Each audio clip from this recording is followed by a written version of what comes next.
Number 2. Another one. Well, another video. Welcome back to this video. Would you help me think of something else to say besides welcome back? It annoys me to the nth degree. If you have thoughts, put them down, please, in the comments. Help this dude's brain out. It would help me so much. Thank you. You're here. Guys, again, I have to say it. Just watch, okay? Watch us out. Watch. Oh, that's a bummer. That is so much sunshine. Why am I wearing my shirt tucked in, you ask? Because it is cold as balls downstairs. So I'm trying to be like, I don't know, but I'm trying to stay warm. That's what I'm trying to do. So welcome to this episode where I'm not cold as balls anymore. I'm warm.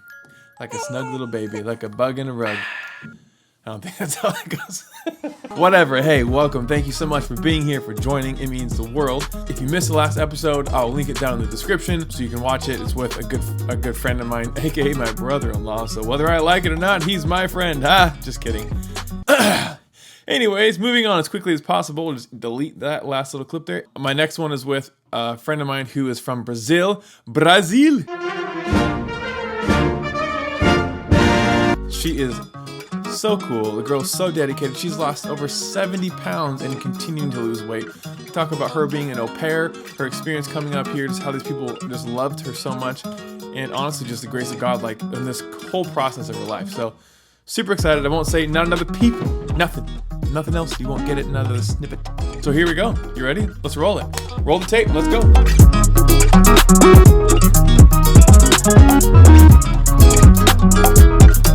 For the people that don't know you, Raquel, you are from Brazil, and we're going to be a lawyer.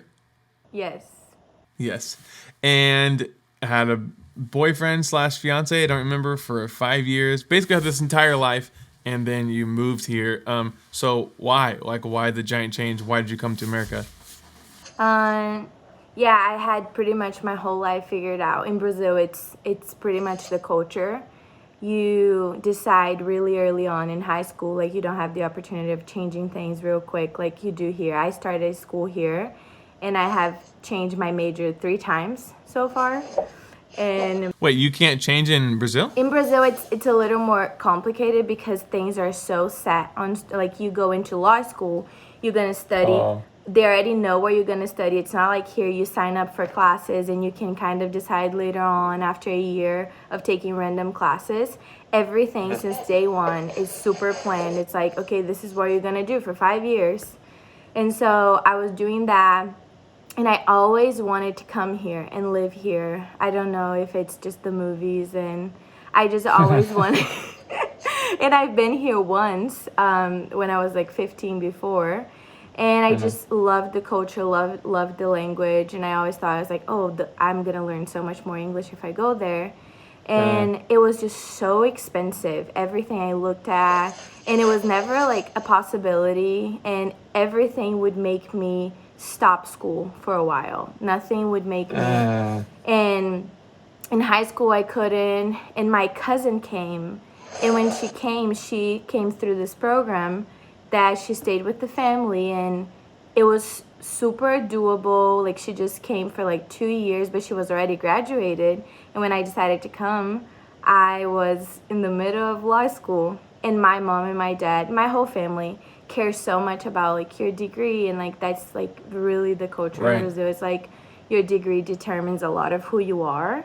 And I cared a lot too. I was like, okay, I'm gonna, even though I didn't really, at that point I wasn't like super fired up about law school anymore either, but I always loved it.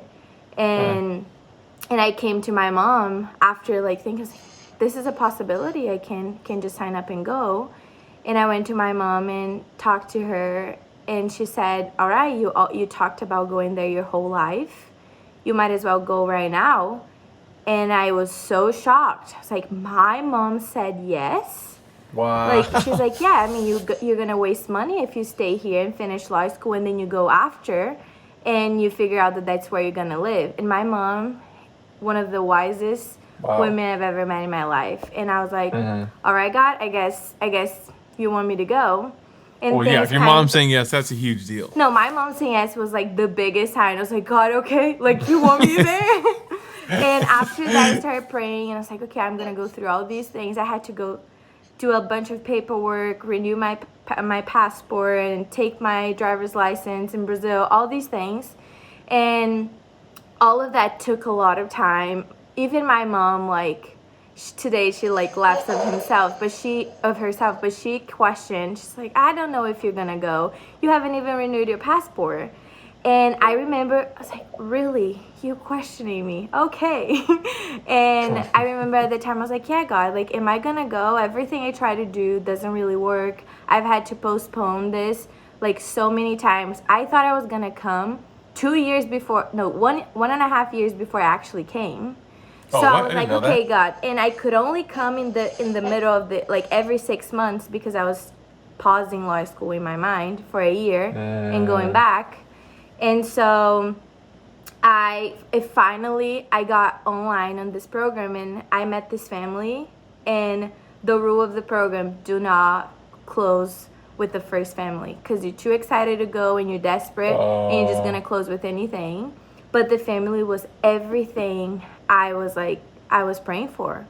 It's like I wanted kids that were older, and because then you can have conversations, and it's like, and I wanted to be able to move around, and like, and it was so like they were amazing. And when I met them, I was like, oh my gosh, like God, and they were in Seattle, and I wanted to come to Seattle because my cousin came here.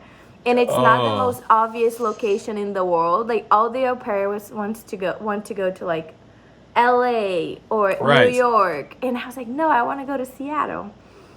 And so everything worked out, and it was purely God. I got here. Wow, that was a really long explanation of how I got here. Go ahead. No, I mean, there's a lot. Well, there's a lot of life that you're explaining into like I 9 whole know. minutes. But I got here, and I was dating at the time. 5 years of dating, and honestly, truly believed I was gonna marry that guy. And got here, and things started just shaking because I didn't have community. I didn't know anything, but I just felt like this was home. And God started like speaking to me, and I was going through so much turmoil. I was like, God, this doesn't make sense. I thought I was gonna come here for a year and like go back, but I was never fully like close to the idea. One of the things keeping me the most from staying here was my boyfriend at the time, and I started thinking about all of that and praying, and things just started kind of falling in place. And 2 months in here, I already knew I was gonna live here, and I had no idea how. Wow. And since then, God has been opening some insane doors for me to stay, and here I am. It's been crazy. Really quickly, could you just, if it's possible, can you like just kind of net what you were telling me, like basically what you just said about how God opened these crazy doors for you to stay here. Could you kind of shed a little bit of light on that really quick? Yeah, absolutely. So first of all, the family I'm with, they are the most kind humans in the whole world. I love them. And I was supposed to be with them for a year, and they were gonna look for someone else to be there with them for another year. But then after that, they would be done, like completely out of the program. And when I talked to them, I just went, and I remember at the time after I decided, it's like my year with them is ending. I'm gonna go talk to them and let them know that I'm gonna stay, because these are people that I love so much and that I care about. And I'm like, hey, by the way, my plan is not to go home, it's to stay, surprise. And I knew that they were not gonna need anyone else, and that they weren't gonna need anyone around. So my goal was to basically also get wisdom from them. It's like, okay, you guys know the system here, the education system, you know, the ins and outs. You both have been to college. Like I'm trying to investigate, and I'm trying to do research on how to stay. And I basically invited them into my problem and my question. And I cried, and I was like, but I don't know. Like, and they had talked like briefly about maybe hiring someone to help a little bit, but it wasn't like fully sure. And so I was like, and I also heard you guys mentioning that you might need someone. I know that you might not need someone to the degree I need. Like, to be hired, but maybe Sure. I don't know. I was just throwing things at them. And I came up and I had to write this to them because I was bawling my eyes as I was writing them. It was like a letter. And I came up and literally like 20 minutes later, I get a call from my boss, my host mom, and she's like, Hakel, I just want to ease your heart. Like we'll have you for 2 more years. And I was like, what? And she's like, yeah, and we'll pay for your school. I just remember losing my mind and being like, oh my gosh, like I could never expect this would be their response. Like that they would offer this much. Like I thought maybe they will help me, or maybe they will let me stay in the place that I was like, I don't know, maybe they will let me stay here in order like and work for them. And it was just completely insane. I remember going out with John to celebrate. We got Thai food, and I was like, I can't believe this is happening. Like I get to stay here with no worries and no like, because worrying about like school and paying school is like one of the biggest things. And I was like, I get 2 years of a worry-free life working for a family that I already know, that I already love, and that have become a sense of family to me here. And I was just like, God is so good. It's insane. That's kind of how I'm able to stay here. Go ahead. One other thing that happened in the middle of my program, because before I renew with them, I need to renew officially through the company. And when I renewed the first time, I took some of the wrong classes I had to take. I didn't know there was like a guideline. And I remember like realizing and going crazy. And at this point, when things are going crazy, I don't tell my parents. I'm just like, I'm going to fix this. And then I'll tell them what happens after. And I remember like hearing from my coordinator, she's like, Hakel, you're going to have to go home because you didn't take the requirements and you didn't do according to the requirements. And this is like the US government. They're very strict. And she's like, and I've never heard anyone applying those classes and being able to renew. She's like, in my whole career of like 20 years. And I was like, okay. And she's like, but you can't try. And I was like, well, that's my only option. Right. And so I applied, and I remember that was the longest week of my life. And I kept checking my email all the time. And when I got the email, and it was like, it was approved. My request the lady told me, and she's like, it was not. She's like, I've never seen that happen. That has never happened before. And she's like, just so you know, that was a big thing. And she was like, I cannot even believe this. I was like, I cannot believe it either. But there this goes makes one two of more us. point to God. That is insane. In 20 years, she's never seen me. That's kind of a big deal. It's kind of a huge deal. Okay, well, thank you. That's really cool. And I actually had one other question. I was just thinking, like, I'm imagining, first of all, my daughter being 18 or older, and then sending her off to, let's just flip it, send her off to Brazil. I'd be like, nah, I'm good. Like, I can't imagine that's just a lot of trust. Mm-hmm. And for you to go and just go to a whole different country, and for your parents to be like, okay, here's our precious daughter, like that's insane to me. My mom is like, she was always the one that never agreed with kids going to other places to do high school, people that send their kids when they were in high school to do interchange programs in other countries. She's like, no, you're too young. But after I was like 21 when I moved here, and she's like, you're an adult now, I trust you. And my mom just really trusts God. I think that's the biggest thing. And I think that she felt a lot of peace, even though it was her youngest daughter, only daughter, going away. She definitely called me every day after I got here. But over time, she was just like, I feel like she's like, I know that God is taking care of you more than I could, so I don't need to worry. That's so huge. So rare, and so huge. Obviously no, but for the people that don't know, you have decided, in my opinion, to make a huge change in your life, and you've lost over 70 pounds. And I think there's in my brain there's kind of like two categories in this. There's people that want to like lose weight. So what they do is they go get the get rich quick scheme, or like take the pills, take the whatever, lose the weight, and then they gain it right back. And there's a person that like makes the life decision to like be who God made them to be and take care of this one and only body they have. Like how did this transpire in your brain from, I'm sure, without even asking, I'm sure you probably tried a lot of stuff, or maybe you didn't, but like, where was the change, and like, what made you decide to do this? There's so many questions in one. Sorry. No, you're fine. It's good stuff. I think my whole life, I never fully realized, but losing weight was my biggest dream. I never stopped enough to really notice that I was denying myself my biggest dream, but that has been the thing, because there has always been comments and from around me, and I think that because I'm like this sassy Brazilian. You are that way. In Brazil, I was just sassy, but I'm like this sassy Brazilian here, and I've always been like, oh, you telling me I can't eat?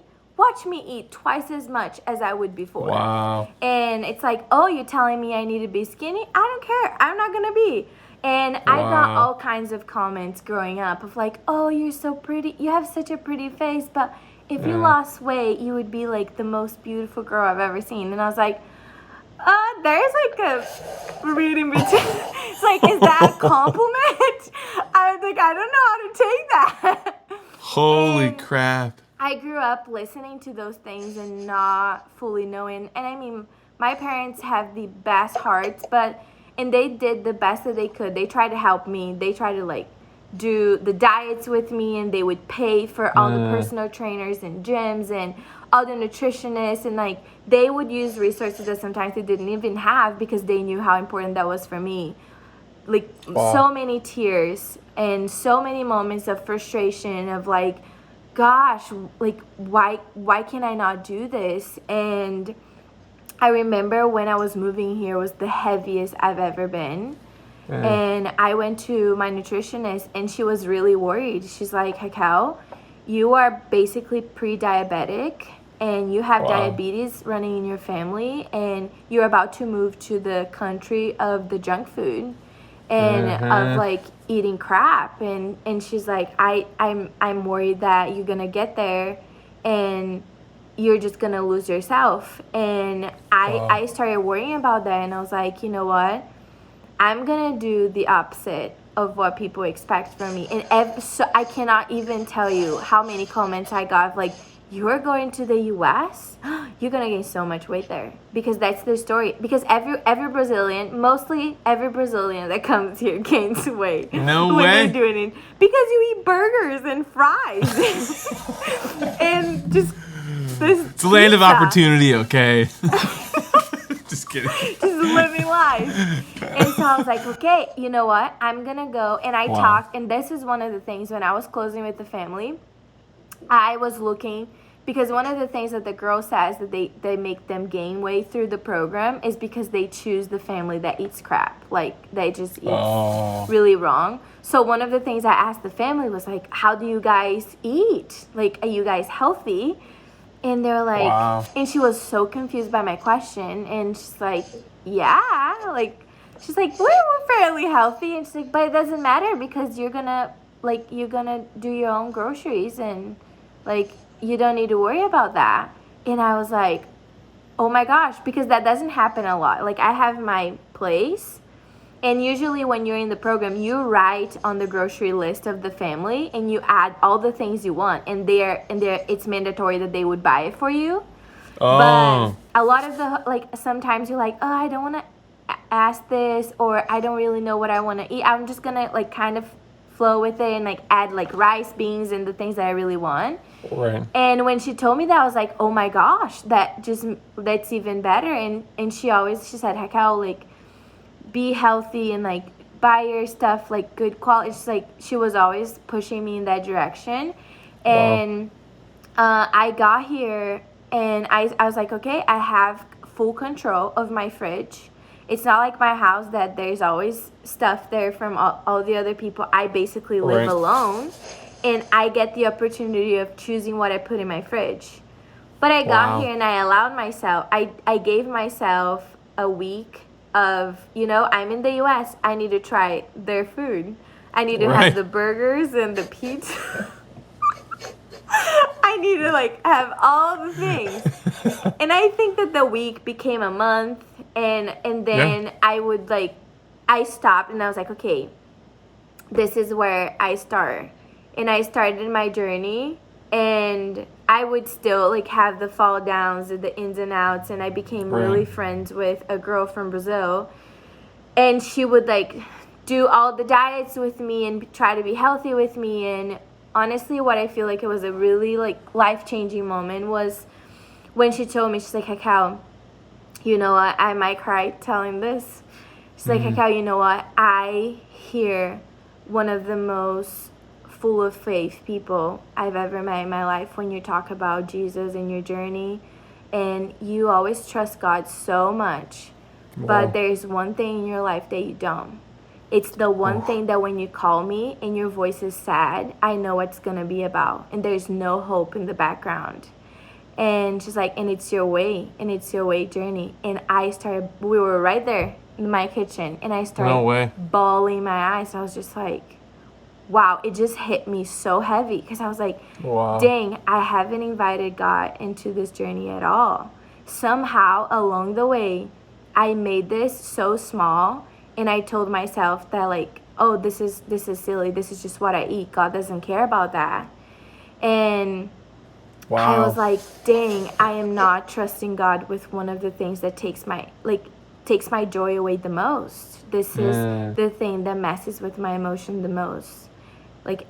Out of everything else, this is the one thing that I've been the giant that I've been trying to fight my whole life, and I haven't fully invited God into it. And after that, I honestly feel like that was the big shift. It's some people don't have that big moment, but for me, that was one of those. And of course, it's a journey. Did I eat perfect after that? No. But after that, I was like, you know what? I am gonna take care of my body as a temple, and I am gonna understand that God cares about all my little small wishes and all my desires, and He listens and He dreams with me. And if this is my biggest dream, I know it's one of His biggest dreams too, and He's gonna walk with me through this. And it's just been, I don't know, and I decided, instead of focusing on losing weight fast, or I was like, I'm gonna eat the healthiest I know how, and I'm gonna be the healthiest I can. I'm gonna try to move. I was already so educated on health, because I spent my whole life listening to everyone and reading, and that's why I even considered going to be a nutritionist, because I was like, I feel like I have so much information and I have so much passion about this. I might as well become a nutritionist. And I was like, no, it's not where I want to go. I don't want to sit in front of people and tell them what to eat for my whole life. And I think that after that, it's just been, it's been ups and downs. You, out of everyone, knows so much. Freaking Dominic, Angel, decided to help me through this second season of my journey. But I lost a bunch. I was actually close. I was 90 pounds less, and then I had a moment in my life that I just gained it had never happened. When I saw, I was like, did I just gain 20 pounds? How did that happen? That had never happened in the gap of my whole weight loss of the 2 years.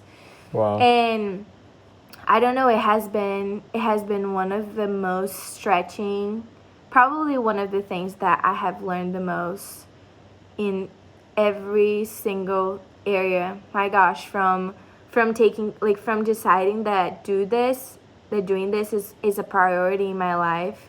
Such a big priority that I would go to when me and you were working out. Me and Dominic were working out. That's right. Every day. I would have to wake up at 5 a.m.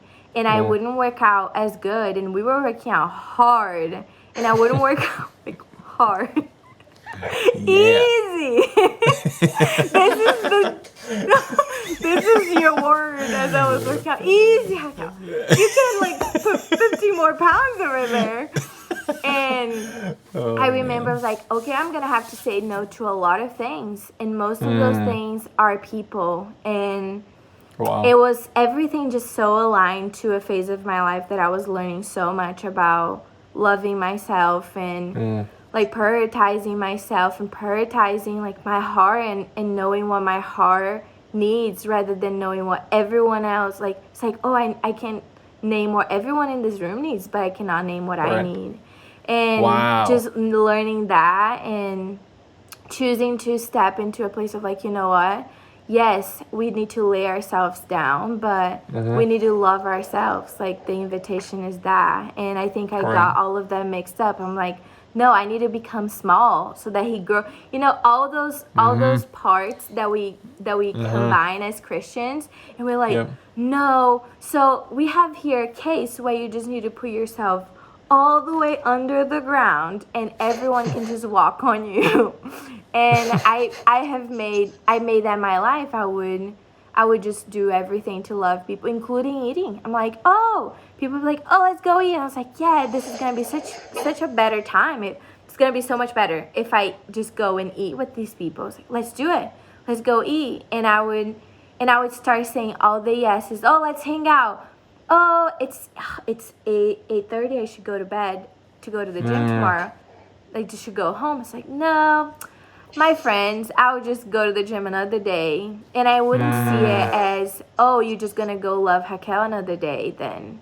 And you're just going to go take care of this girl that has been dreaming about hitting this goal her whole life. And you're just going to leave that behind because you want to, like, sit here with your friends for a couple hours and love them. And I think and that has been the thing of trying to find the balance between how do I love the people around me and how do I love myself. And honestly, for my biggest surprise, my friends are awesome, but it wasn't hard.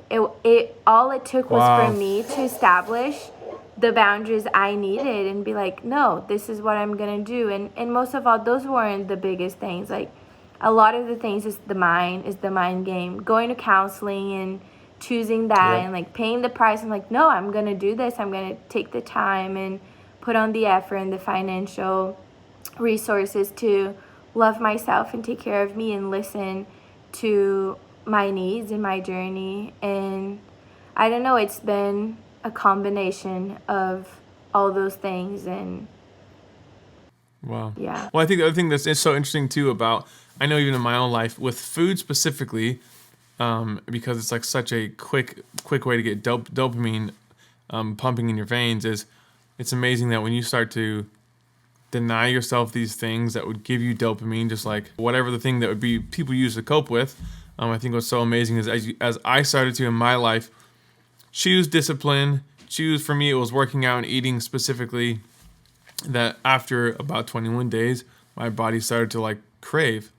Like I started to get the same thing, but like because it wasn't like because I willed myself, it was like because I saw who I wanted to become.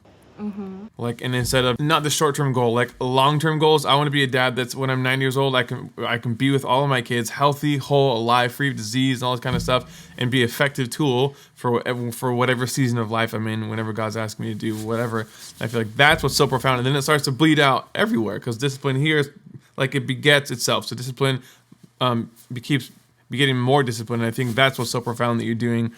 Because, like, I feel like, well, I don't know if it's counseling or whatever, but, like, I watched you from a distance. You start to make these decisions that may seem like small decisions and how they've, like, started to all of a sudden impact all this other areas of your life and how it's continued to grow in your life. And I feel like when you go that far down the road, it's really hard to go backwards. Yeah. Because you, like, know too much information. Sorry, go ahead. And that's what Tammy, that's what Tammy, Tammy is our counselor. And that's why she asked. I was like, Tammy, I feel like there's this fear in me of, oh, what if I gain weight? Or like, what if I cannot do it? And she's like, Raquel, let's work with facts. How much weight have you lost? It's like, this much. It's like, how did you do it? It's like, I know how to do it. She's like, do you think that you will gain all of that back?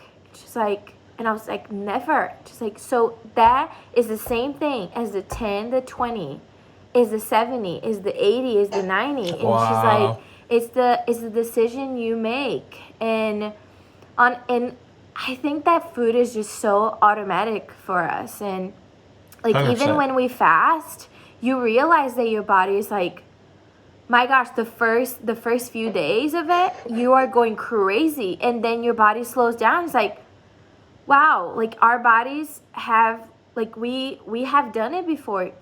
Jesus freaking did it for 40 days. Hello, come on. And I don't know, there's just so much that food carries, and I love food. And here's the thing, in my journey, I was like, I never want to become the person that is scared of food or hates food. Yes. I wanna use food, but I don't want food to use me or to have more power than God has in my life, and to have a place of worship for me. Because that was the thing. I felt like I am once again, sassy, hate being controlled.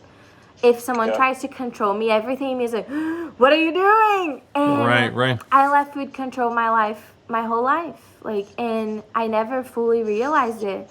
And I was like, my gosh, what have I been doing? And the kindness of that, and just the patience.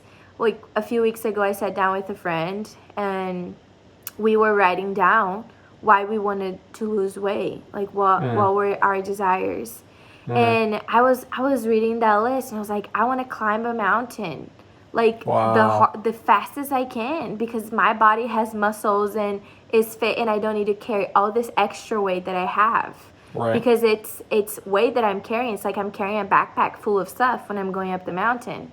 And I was like, I want to be able to, when I'm older, I have a good back, and I'm not like hurting, and I'm not feeling a lot of pain, or I'm not like crouched down as I'm walking, and I'm able to live longer.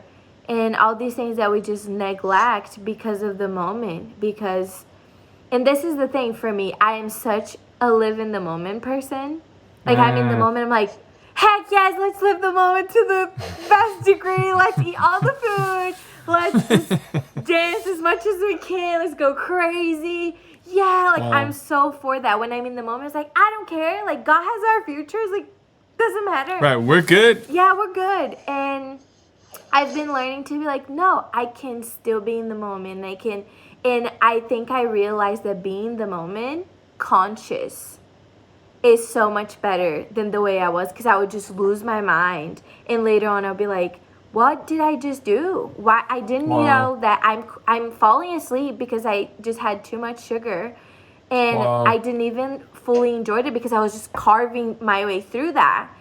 And when you're really in the moment, which is what I believe so much in, like we should be in the moment, it's like no, you're gonna sit and you're gonna look in the person that you're sharing your meal with, or just at the meal, and just be like, gosh, and you're gonna enjoy, and you're gonna feel all the flavors. And the way I was eating was just to I was just eating without really thinking.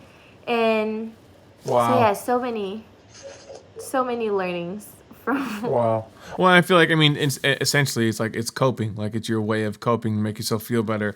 Like pick a substance, pick a thing. Like I feel like that's, as humans, without any instruction, without anyone teaching and showing us, like, hey, you don't have to live that way. Like that's what Jesus came to do. And like, but I think also I'm so grateful that we have people in life, because I'm grateful that God gave us people to go like, hey, there's another way to do this thing. That like, you don't have to, like, do you even know, one, that's coping, two, that you don't have to live that way anymore. And I feel like after hearing you talk, is like, as soon as you knew that was an option, it wasn't like you're like, I want to live this way. It was like your dream was the opposite. And it's so profound that we as humans can have those aha moments and like choose life and choose, I think, what God has for us, instead of this feeling. Because I think the opposite is always like feeling driven. So you're either trying to meet them, you're trying to make yourself feel better about the thing you don't like, or whatever. And I feel like it's so amazing to like essentially step out and just face what's going on in your life, see it for what it is, which usually it's not as big of a deal as you think it is. And even if it's even if it is a big deal, that it's still possible to move past, grow, like all those things, to become all of who you are, instead of just becoming like, just instead of just like going with the flow and just becoming whatever you become. Like there's intentionality, and I feel like that's the thing that begets really good life decisions. And I think it's cool because it's what you've done. It's what you're continuing to do. Yeah. And for me, it was fun just for a few weeks to be a part of that journey and watch you grow. I, as your friend, am super, super pumped to watch wherever you go, because to me, it's just you've equipped yourself and continue to, and that is like, you can't lose. It doesn't matter what you do, you can't lose, because you're choosing Jesus and choosing to like move forward instead of stay stagnant.